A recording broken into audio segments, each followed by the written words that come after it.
Did you know that the average heart is the size of a fist in an adult? And that our heart will beat about 115,000 times each day? Can our heart continue beating even when it's disconnected from the body? Do you think that we know every crazy fact about our bodies? Is our heart just an organ? What's the story behind it? What is the geostationary operational environmental satellite? Over the northern and southern hemispheres, two satellites are operated by the US National Oceanic and Atmospheric Administration. The geostationary operational environmental satellite. What do they do? What's the story behind it? Every day, they measure the Earth's magnetic field. The collected data generally looks the same every day, not just day to day, but for months and even years.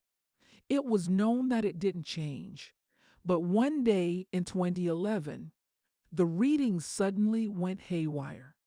The Earth's magnetic field occurred a massive and out of the ordinary spike. The scientists were alarmed. A project run by the HeartMath Institute called the Global Coherence Initiative had an explanation of what could have happened. They believe that there was a feedback loop between the magnetic and energetic systems between human beings and the Earth itself. If many people have a common emotional feeling, this can alter the Earth's magnetic and energetic fields. Suddenly, the spike began to unravel, and the puzzles came together. This spike happened on September 11th, only 15 minutes after the first plane flew into the World Trade Center in New York City. What is the secret? How did this affect the Earth's magnetic and energetic fields? The secret is that the human heart is the most potent electromagnetic energy source of the body. It produces an electrical field 60 times stronger than the brain. It also produces a magnetic field more than 5,000 times stronger. This electromagnetic energy envelops the body and then extends outward into space. The first few feet around the body could be measured with scientific equipment. However, many shared their opinions and suggested that it may have traveled hundreds of feet or even much further. However, within that field, there was encoded information about the emotional state of the heart. It was learned that each individual's electromagnetic field interacts with the Earth. A perfect yet sad example is the 9/11, the day when the Twin Towers fell. The whole world watched the Twin Towers falling, and so much emotional information was projected. So much dynamic information was projected into the Earth that it spiked its magnetic field. The most important question is how the heart's electromagnetic field is projected outwards from the body and influences others. People don't communicate only with words, gestures, and body language. They also communicate through their emotional information that it's encoded in their electromagnetic energy. This is a concept that is called energetic communication. People were wondering if this works between people and animals too. This was proved through a study. One man was placed in a room together with his dog. The man and the dog didn't have any physical contact. The man didn't attempt to get the dog's attention. However, the man wanted only consciously to try to radiate feelings of love toward the dog. After a short time, a coherence developed between the man's heart rhythms and the dog's. This type of effect also happens when humans are around horses. The horse's electromagnetic field produced by the heart is 5 times larger than human nature. Science has shown us that we have dramatic changes and physiological effects if we stand near a horse. When we stand nearby a horse, we have lowered heart rate and blood pressure, less stress, anxiety, anger, and tension. It also increases the feelings of empowerment, trust, and patience. Another study has shown that a mother's brain waves can become sensed with her baby's heartbeat. What did this study say? It was noted, it appears that when the mother placed her attention on the baby, she became more sensitive to the subtle electromagnetic signals generated by the baby's heart. These findings have intriguing implications suggesting that a mother in a coherent psychophysiological state became more sensitive to the subtle electromagnetic information encoded in the electromagnetic signals of her baby. In other words, this study showed us that the electromagnetic signals generated by the heart could affect others around us. The idea of noticing and feeling someone's vibes is not hyperbole, but rather a scientific reality. Does this mean that electromagnetic fields affect all of our biological systems? If sending out and picking up vibes was a real thing, then imagine how this knowledge could be used on oneself and towards others. In 1988, a girl named Clary Sylvia was in danger of life. She was diagnosed with pulmonary hypertension. She was fighting for her life, and in the last minutes of the chance to save her, she received a heart transplant. After her heart transplant, the days that followed were lonely. She had a prolonged recovery. However, she began to feel her appetite return.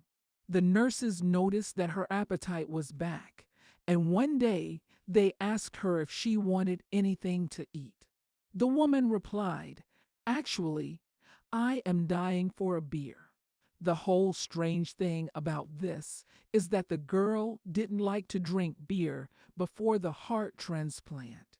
She didn't even like it, let alone drink it. However, the beer was just a start. As the girl began her recovery journey, she craved unusual things, such as Snickers chocolate bars, green papers, and McDonald's chicken nuggets. The girl was sure that she had never tried the McDonald's chicken nuggets before. Her cravings weren't the only unusual things that occurred to her after the surgery. She noted that she had seen dreams, the same dreams for nights. She had seen a young man who was named Timel. The girl says that she kisses the boy in her dream, and while she kisses him, she inhales him into her. The girl had been told that it felt like the deepest breath she had ever taken. The girl could sense that the center of her being wasn't hers. However, there is also another possibility, another reason behind everything.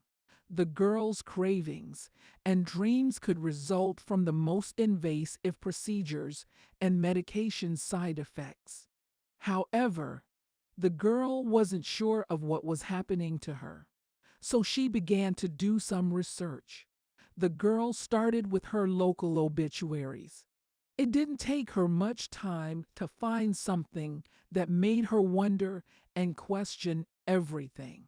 She found out in the newspaper that a car accident had occurred near by that day she had received a heart transplant. Unfortunately, a boy had died from a motorcycle accident. What was the boy's name that had died on the same day as the girl had a heart transplant? Interestingly, his name was Timothy Lammer and Tim. Oh, what a coincidence. The girl that had been having dreams, there the boy was named Timel. However, this is not the only weird and exciting story. Another thing is that when the first help arrived to take the boy who was in an accident, they took his jacket off. They wanted to know more about who he was, and they searched for his jacket. He had something in his inner pocket. There, they found something. Some McDonald's chicken nuggets. Interesting, right? However, this isn't the only story. Another young girl had gotten a heart transplant from another young petite girl who had died suddenly. She was just 8 years old. After the surgery, the girl began to have nightmares. Her dreams were described this way. She would always see visions as if she was walking into a forest during the nighttime. The girl was running because a big, hairy man was chasing her. However, the girl's dreams always end up simultaneously with the man catching the girl. The dream would always end with that man looking deep into her eyes and then killing her. The girl wasn't able to live how she wanted. She was feeling scared every night. Her parents noticed that she needed help, so they took the girl to a psychiatrist. They were concerned that the dream represented a repressed memory. So, the psychiatrists brought in a professional artist and asked the girl to describe the man she had been seeing in her dreams. The drawing of that mysterious man was brought to the police. It was a small town, so it wasn't a big deal for the police to find a man that fit the descriptions. The police went out and searched for the man and found him. The police took the man to the office and asked him questions. The man broke down immediately and told everything that he had done. The man admitted that he had chased a girl into the forest, murdered her, and then covered the crime. The police asked the man word for word what he had said to that girl. The man said the exact words that the girl had said. They were the exact words the heart transplant recipient had heard in her dreams. These stories might seem unbelievable, but there are a lot of them. Many of the recipients of heart transplants have mysteriously taken on the characteristics and memories of their donors. It makes us question, how can this be possible? The heart is a very extraordinary, unique organ. It's the first organ created when a baby is developed inside its mother's womb. Interestingly, the baby's heart beats even before the brain begins to grow. It is the last organ working until the second that we die. It is the organ that works even after a person passes away. The heart is our beginning and our end. However, it is so much more than that.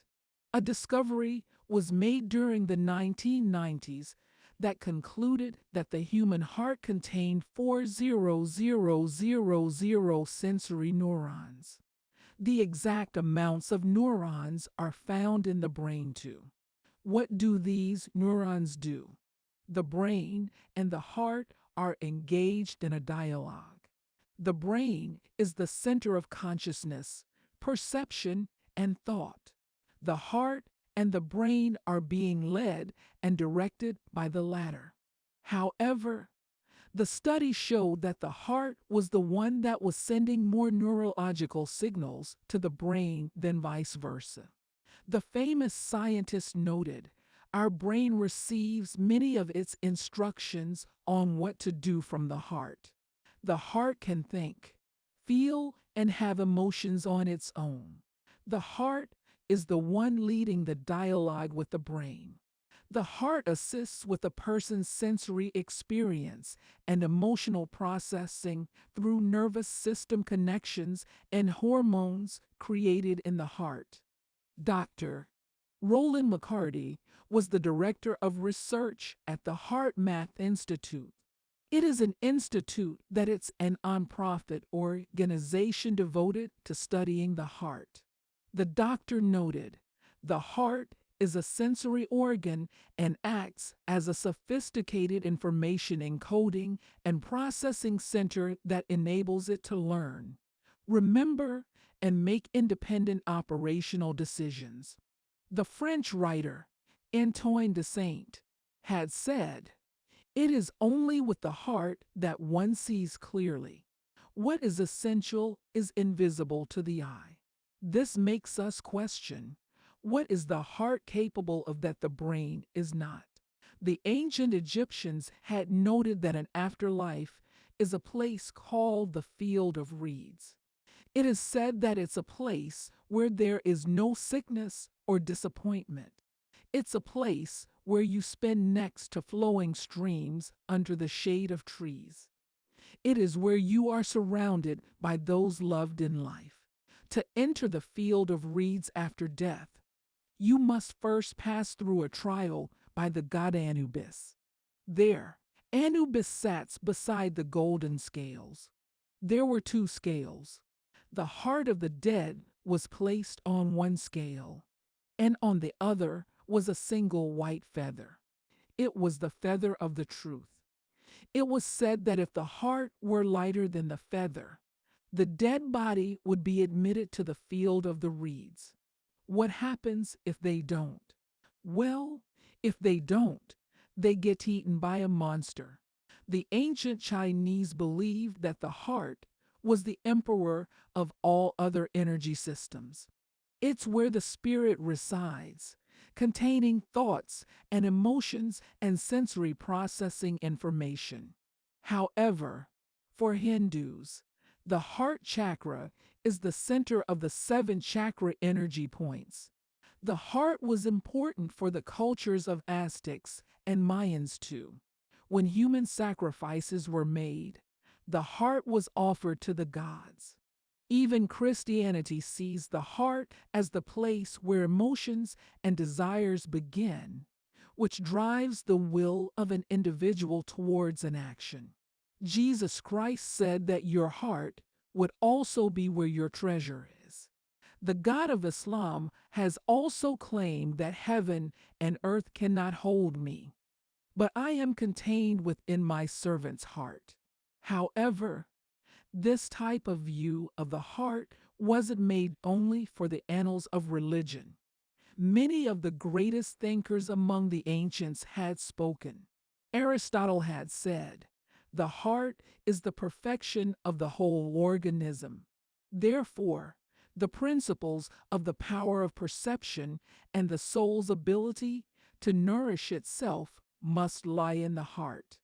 The Aelius Galatians had also noted, the heart was the hearthstone and source of the innate heat by which the animal is governed.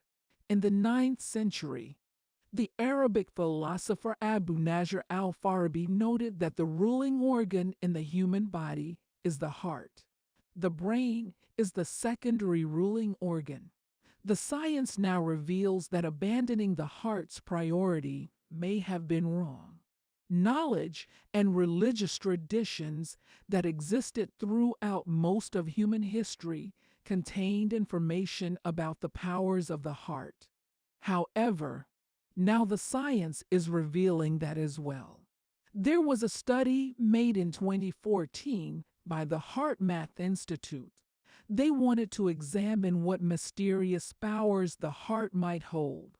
They experimented. Participants were shown a series of a lot of pictures. Some of the pictures were disturbing, some beautiful, and some neutral. The participants were hooked up to machines measuring cardiac accelerations and decelerations, and their heartbeat evoked potentials on the skin's surface. What were the plan and the goal of this experiment? The project was for the machines to measure what the heart was doing while the pictures were shown. What did it offer? The results were shocking.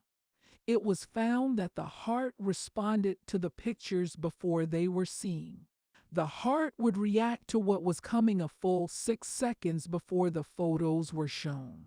The heart receives intuitive information before the brain. The heart also appeared to be looking into the future. The study director noted, "We found that from the body perspective, the heart is the first to receive these non-local signals or incisions, then they are passed to the brain. It is a result I wouldn't have predicted. The heart has access to information outside the boundaries of time and space. It has been proved beyond a shadow of a doubt." What did this mean? This study showed that it is more than a metaphor when someone gets a gut feeling about something. It means that the heart interacts with something that the brain cannot perceive within the normal confines of time and space. So, it makes us wonder, how might this power be used? In 2011, a study took place by the Medical Research Council's Cognition and Brain Sciences Unit. The researchers wanted to do a little experiment. They created a card game designed so that no obvious strategy was apparent. It means that the players would have to follow their hunches. The players would have to listen to their gut feelings. The players that participated in the game wore various monitoring devices. Many of the players found a way to win the game by relying on intuition rather than reason. The speed and the ease that participants discovered varied as they relied on instinct. Some of the participants' gut feelings were right, but some were wrong. Then, the researchers asked why, and they were presented with fantastic reasoning. It had been known that the participants who were more aware of their heartbeat had better gut feelings. Or, saying it in other words, those who can listen to their heart make better intuitive decisions. They were able to be better at the game. They were faster by using the power of their heart. Since there is a possibility of us using the power of our hearts, then it makes us wonder a lot. Is this a power that we can develop? Could we use the control of our hearts and become better at things? Things that are more important than a card game. When can the power of the heart turn into conscious prescience? The Heart Math Institute asserts that the key is adopting practices that put the heart into a coherent heart state. The heart's electromagnetic field must be positive and healthy to positively impact the biological systems of oneself and others. It has been decades that the Heart Math has developed practices. Those practices are now used by the US military and are designed to put the heart in a state. Similarly to traditional practices such as Qigong and Reiki. Those practices focus on exchanging and altering energy to facilitate healing. However, the point should be clear: the powers of the heart, its intuition, its health, and its facilitation of unseen connections make it just as important as the ancients said it was. There is so much more to this reality than we currently know. The heart is much more than an organ